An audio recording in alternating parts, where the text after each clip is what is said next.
Welcome to Pennsylvania Newsmakers, and as always, thanks for watching. Well, first off, I want to thank Mike Straub for a great job hosting the program while I was on, I think it's called Spring Break. Talking about Spring Break, we're going to have Dr. Ken Mash on. He's the president of APSCUF. He's also a political science professor at East Stroudsburg, so we have another college professor on the program. We're going to talk about college affordability. But first, let's get a road and bridge update from Bob Latham. He's our go-to guy when we talk about road construction, bridge repairs, all of that kind of stuff. And then a pretty controversial subject we're going to get into, automated speed enforcement. We'll do all of that after these words. This is Pennsylvania Newsmakers, a fast-paced, unrehearsed weekly discussion with and about the leaders who shape your world. And now, here's your host, Terry Madonna. Well, we're going to skip some, the conventional political discussions that we often have. No discussions of redistricting, gerrymandering, or the congressional elections. Plenty of coverage of that already. And believe me, we'll get into that in the future. Two very important policy issues that I want to talk about. Bob Latham is sitting across from me. He's the executive vice president with the Associated Pennsylvania Constructors, and as I like to say, our go-to guy. Bob, before we get to automated speed enforcement, you can weigh in and explain that to our viewers. Road and bridge repair, man, I have never seen so many crews out. Am I wrong about that? I'm happy to say the Supreme Court did not change the highway system in Pennsylvania. Yeah, thank you. So we still have some 40,000 miles of roadway in Pennsylvania that we have to maintain. As we've said before, we're a state that has interesting geography. We're old, cold, and we're wet. So, and we learned about that earlier this week, or last week, with another wallop of snow. Yeah. That's going to bring the potholes out. I'm happy to say that we're filling more tonnage of potholes, I guess and doing more road repair than in the past. And the one thing I want to point out is, once again, 5 years after the enactment of the transportation bill, the funding bill of 2013, we have cut the inventory of bad bridges, structurally deficient, we call them, from 6,000 in Pennsylvania down to 3,000. So amazing. We are having, it is having a huge impact. Major projects going last week, the first section of 322 into State College, the long-awaited completion of that. So major projects for going. Home football games? Particularly for that, and commercial vehicles up and down that corridor all throughout the year. Central Susquehanna Valley Expressway, major repairs on I-95, so we're getting a lot done. Right. And what that means is we have a lot of highway work zones and workers out there who deserve to have a safe environment in which they work. Yeah, and that's what we want to talk to you about. Yeah, I want to get to that. Before I do, President Trump, as you know, wants $1 trillion, I think, to infrastructure. There's a big debate going on between particularly Democrats in Congress and the president over, I don't even know if it's about the money itself, it's about how much should be done by the private sector versus the public sector. What's your sense about that? This is important. Where does this go? Our sense on this is, you got to remember the infrastructure bill that the president has put out there is not just transportation, it's a portion of it. Right. So when you look at the oil and gas industry, when you look at the electric grid and other things, there's some opportunities there for private investment in those areas. On transportation, I would say airports, ports, good opportunity there for private investment, not so much on roads.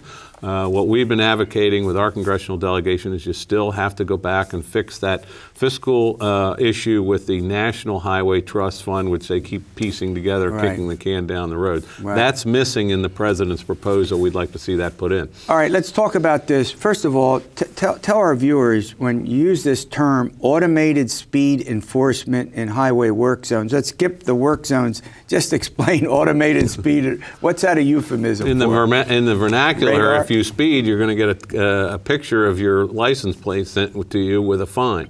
What we're trying to do is encourage people to slow down in highway work zones. Your viewers in Western Pennsylvania will know that we have a project out there on I-79, I-279 in the Pittsburgh area. We've clocked cars through that work zone as high as 114 miles an hour. An accident at that speed is absolutely devastating. Accidents at 65, 75, 85 miles an hour are devastating. We've seen multiple hits on the turnpike around Blue Mountain with crash trucks that have just exploded the crash truck, and that's a 65 to 75 mile an hour hit. Yeah, we're going to run to a break, and I want to continue. I have some more questions about this, but I'm going to tell you something. As someone who travels the highways and the byways a good bit, I have never seen so much. I'll almost call it reckless driving. I mean, not even in the work zones, but speed that people travel and cutting people off. I mean, I don't know what we need to do, but we need to go through right from the outset. Back in driver training in the schools, I mean... I think that would be helpful, but we'll talk about what some other states have done and seen good results. All right, we're going to run to a break. When we come back, more on automated speed enforcement with Bob Latham. This broadcast of Pennsylvania Newsmakers is presented by the Pennsylvania Chamber of Business and Industry, the statewide voice of business, and by the Pennsylvania State Education Association and Partners for Public Education, bringing the power of a great education to our schools, our students, and our communities.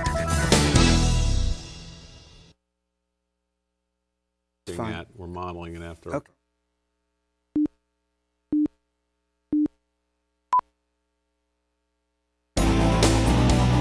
This broadcast of Pennsylvania Newsmakers is brought to you by the Pennsylvania Highway Information Association, the go-to source to learn about transportation projects and issues. Please visit pahighwayinfo.org. And by the Pennsylvania Manufacturers Association. Business in Pennsylvania is our business. Well, welcome back to the program. Bob Latham joins me. We're talking about roads and bridges, repairs and construction, and one of the obviously important subjects is what do we do when we get to highway construction projects and speed enforcement. Lives are at stake here. This is a hugely important discussion, and it's worth having. All right, so the whole question is the speed limits and what are they and what do you do to avoid a ticket? Let's start with sort of I know this sounds basic, but the speed that people drive, you know, who knows what's basic anymore here. You know, it's funny you should mention that because people say, well, you know, I don't want to have to get a ticket. I said it's very simple to avoid a ticket, and that's drive the speed limit. Yeah. It's not that hard. Just want to point out that April 9th to 13th is National Work Zone Safety Awareness Week, where across the country we'll be talking about this. We want to take the opportunity to urge the General Assembly to enact Senate Bill 172 that was put in by Senators Argyle and Schwank,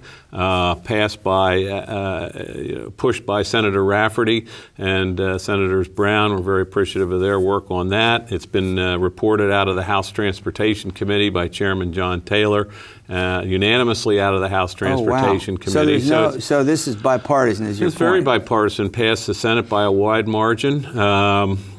But it's time to get the thing moving. What does the bill actually do? The bill enacts a fine if you are speeding more. In other words, if the speed limit's 55 miles an hour and you go 62 miles an hour, or 67 miles an hour, 12 miles an hour over the posted speed limit, you'll be fined $40 for So you get about a 10-mile period. You still get a grace period. At least a 10-mile grace period, right? Exactly. So really there's no excuse for not obeying that and avoiding tickets there.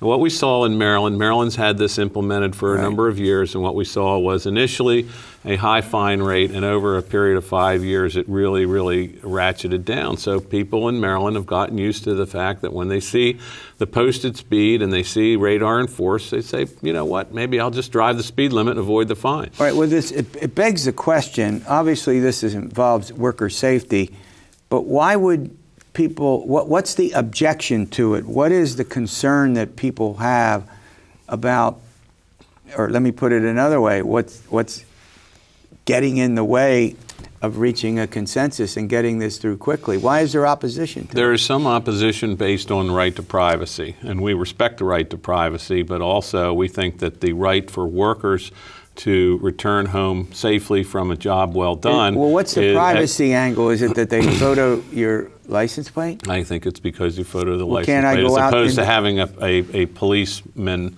or a trooper there enforcing the speed. Oh, I got it. It's all done electronically, but why can't I go out into the parking lot of this facility and take a picture of everybody's Well, many facilities have now security cameras, and I think people are happy with that. Okay, I'm just trying to get. No, it's good. No, we're actually not quite sure what the. Is it invasion of privacy? Is that a big argument? That's the argument that we hear from some people who are opposed to the bill. Yes. Yeah, but now when the bill is debated, without getting into the weeds on, I know it's something that you're heavily involved in the legislature. Have the lawmakers who have been opposed to it cited privacy as an issue? Has that been an issue there, or is it? Go ahead.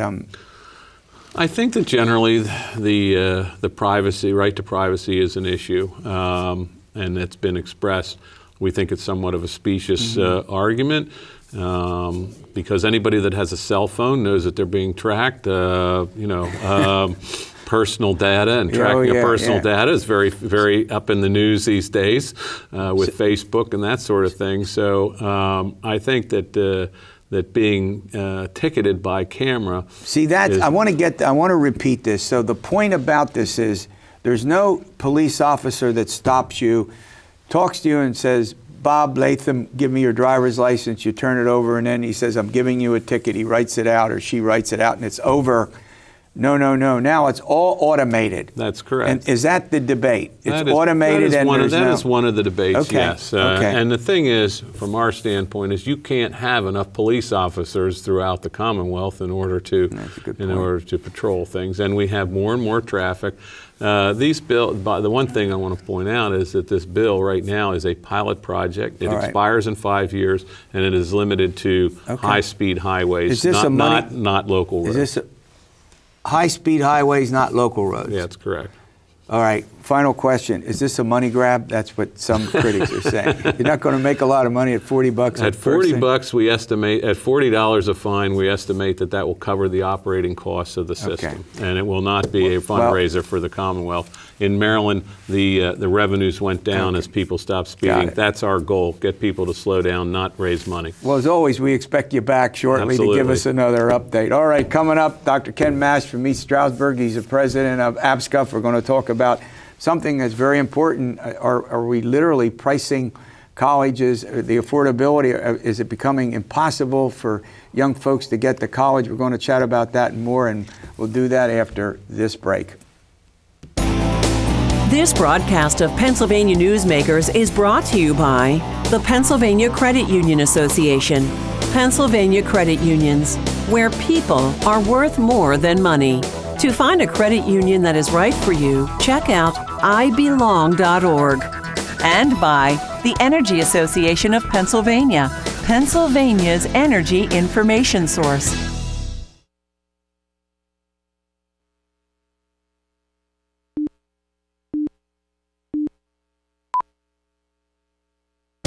This broadcast of Pennsylvania Newsmakers is brought to you by the Association of Pennsylvania State College and University Faculties, representing the faculty and coaches who are devoted to providing quality public higher education for Pennsylvania's college students.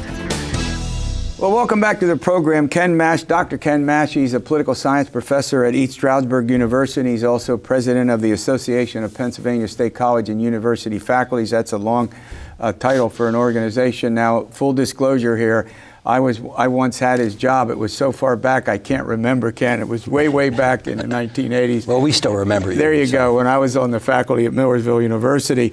At any rate, let's talk about, in general, we've got 14 public universities. They're literally scattered the length and the breadth of the Commonwealth, and there's several immediate problems that need to be addressed. What's at the root cause of why kids can't, and I'm using kids in a great way, you know how we often do. What's getting students to college? What are some of the huge problems, and why is that important? Well, I think there's a crisis in Pennsylvania as far as affordability of higher education. And that's not just our universities. It goes to also students who want to go to community college and students who also want to go to one of our state-related universities. Right. Pennsylvania just recently was ranked by U.S. News and World Report 50th when it comes to higher education. And that was largely based on the fact that students leave universities with a tremendous amount of debt, and college is really just not affordable. And what we've seen over, the last decade or more is really a failure to fund public higher education in Pennsylvania in a way that keeps higher education affordable. And we have, in Pennsylvania too, I think we rank 40th when it comes to the number of adults with some degree.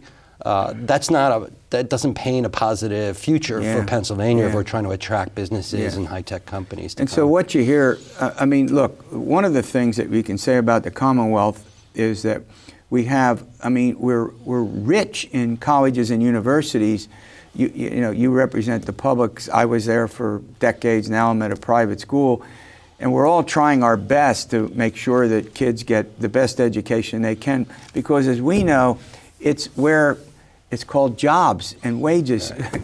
Yeah, and the data is always there that if those students who wind up getting degrees over the course of their lifetime wind up making tons more than those who just have a high school degree. Yeah. So when parents want to send their kids to college, they intuitively know that they're going to, their kids will be better off. I think better off economically, but also better off when it comes to being a good citizen too. It's a great point. One of the things that I've noticed is that there's this big debate about urban schools and rural schools. Not so much the quality of them, but in terms of the need. And it seems that rural America, and let's talk about rural Pennsylvania, where many of the public universities are, seem to be the forgotten element in higher education. Yeah. Well, the Wall Street Journal, I'll get the right quote here, called it the new inner city. Right. They called it a troubled region, and many go. And it is a troubled region. We see when we're talking about the northern tier in Pennsylvania and out west, our students are not even filling out FAFSA forms to get federal financial aid at the same rate as other states are. Right. Like I said, we've got this sort of desert when it comes to adults with higher education. I think Pennsylvania has 30 counties which are below at the lowest state when it comes to attainment of a degree. But those universities, if we're going to look at how do we bring back those communities, our universities and public higher ed overall, even if they don't go to one of our universities, is really the key to bringing them back. All right, I want to run to a break. When we come back, I want to talk about something called the Pennsylvania Promise, and you can weigh into that. We'll take a break and we'll get into the Pennsylvania Promise, a way out of the potentially the current problems that higher education faces. This broadcast of Pennsylvania Newsmakers is brought to you by the Pennsylvania Medical Society, inspired physicians committed to the good health of Pennsylvanians and the advancement of the practice of medicine, and by the Pennsylvania Healthcare Association, the future of long-term care.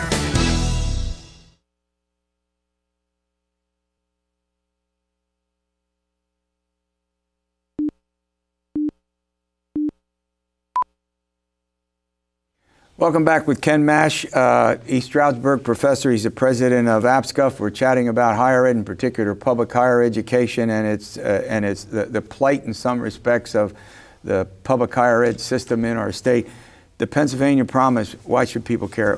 First of all, what is it and why should people care about it? Sure. So the Keystone Research Center did a number of reports about higher education, and particularly about our universities, and looked at the increasing costs at our universities and the cost drivers at our universities, and also looked at the fact that Pennsylvania ranks 47th out of the 50 states in per capita funding for public higher education. Our universities are being funded given the same exact amount of dollars that they were about 10 years ago. Wow. So there's been no adjustment there for rising costs and the rest. It's just a squeeze on our universities, and that money gets passed along to students who are having a more and more difficult time paying. And we even have, we see our students paying more as far as fees, paying more as far as tuition goes overall. And we see fewer students who are first-generation students coming to our universities, fewer students from the lower end of the economic scale. So the Pennsylvania Promise is an attempt to say, hey, we need a reset. All right, so at one time the Commonwealth was picking up 2/3 of the cost of education. Yeah. Now we're down to maybe a quarter when it comes to some of our universities. It says we need to invest in the future. We need to invest in these students, not just for these students' sake, but for the sake of the entire Commonwealth. So it's a proposal. It's expensive, but it calls for community college tuition and fees being covered. The average tuition at one of our universities and the average set of fees being covered, and then grants also to students who attend state-related if their income is below. I have an obvious bias, as I point out. I've been a college professor my whole career, and when you track, the students that I have, and you continue to maintain connection and relation with them. I mean, it leads to jobs, it leads to better pay, it leads to improving our society. It's just trite. It's an investment in the future. Yeah, so these grants would go to students whose families make less than $110,000 a year. But if we don't take steps like this, and we have fewer and fewer kids going to college or getting degrees, we're never going to be able to compete with other states and attract good businesses to come in. We're going to fall behind. The workforce development. Right. Our students who are, it's often thought, oh, you're coming to the rescue of Philadelphia, but we're looking at Clarion and out west. All right, let's go to the heart of it. And this is a fundamental question. What's it going to cost? Well, it looks like it would cost about $1 billion. And the first question that we always get is, how are you going to pay for that? There are a variety of suggestions that we've gotten from within the Capitol, and there's a kind of excitement in the Capitol about the concept. But I see largely, before you get into something like this, you have to build up support for it. And so there's an organization, Pennsylvania Promise. They have a website, pennsylvaniapromise.org.